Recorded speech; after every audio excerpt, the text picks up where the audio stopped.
Hello everyone, welcome back to the channel. Today we're gonna master the art of minifigs as we are visiting 10 very cool techniques for our minifigs.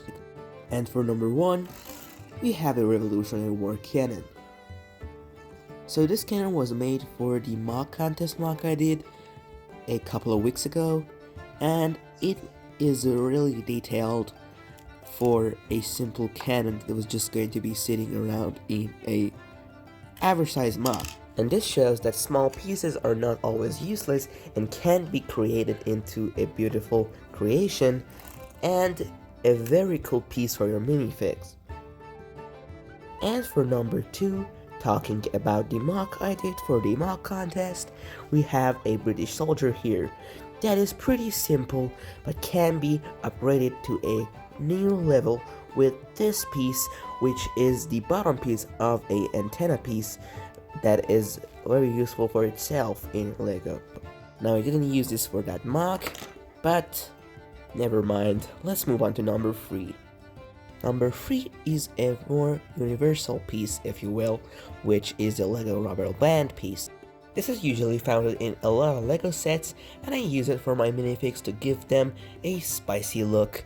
As you can see right here, I use it for the Civil War minifig, and it's a very good technique to give your figs some more character. You can do some very creative stuff with it.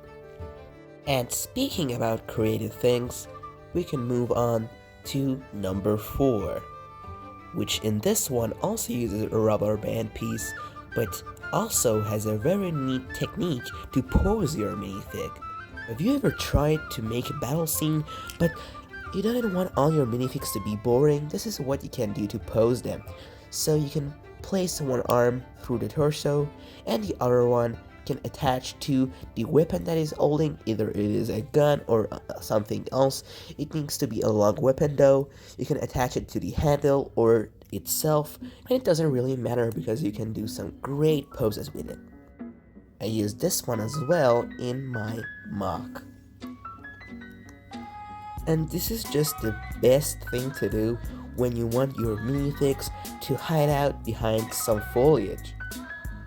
And speaking of foliage, the next 4 are some foliage techniques for your minifigs to hide in. Because let's be honest, a mock is not full without foliage. This first one is a very famous one.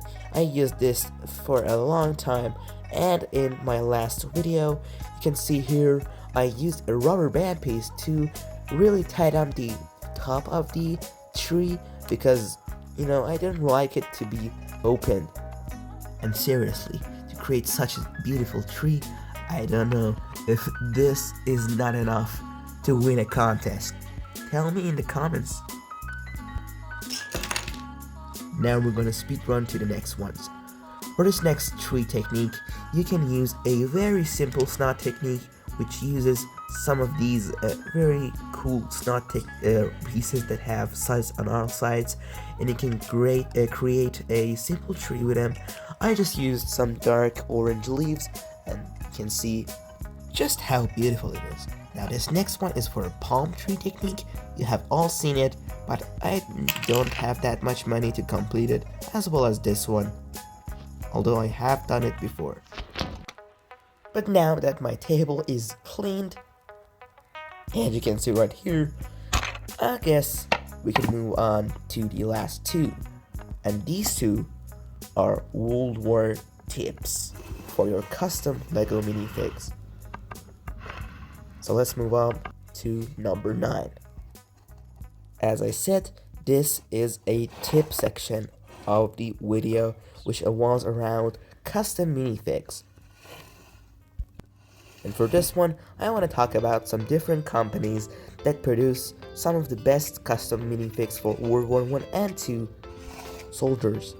I really want to save this one for a separate video, so I'm not going to talk too much about that. But for number 10, we are talking about brick arms, which I am going to talk about a little.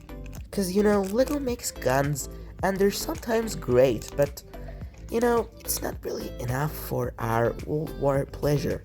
So there are some companies that make high quality third-party custom parts that you can use for your minifigs to reenact, if you will, the World War Z. The most famous one would be BWWII, and then we have Brick Tactical and the other companies. I'm gonna talk about this in a separate video as well, but just so you can see here, the left minifig is a complete Brick Tactical minifig, and the right one, which is my stick fig, uses the Brick Arms helmet and the gun, the K98K. And you can see overall they're very similar, but the Brick Tactical one is by far more expensive a little bit, but a little more, richer. But the Brick Arms one is really cheaper and easier to come by, and you can buy them in bulk and save a lot of money. And let's not forget, there are a lot more varieties.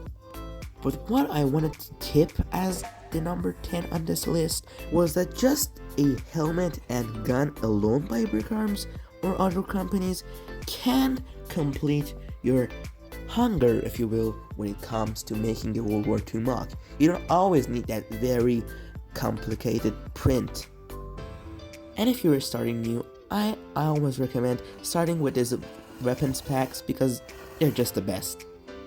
Anyways guys, if you enjoyed this top 10 list, I would appreciate a thumbs up and a subscription from you, and it is not really that hard, so subscribe or I'll kill you. Catch you in the next flight.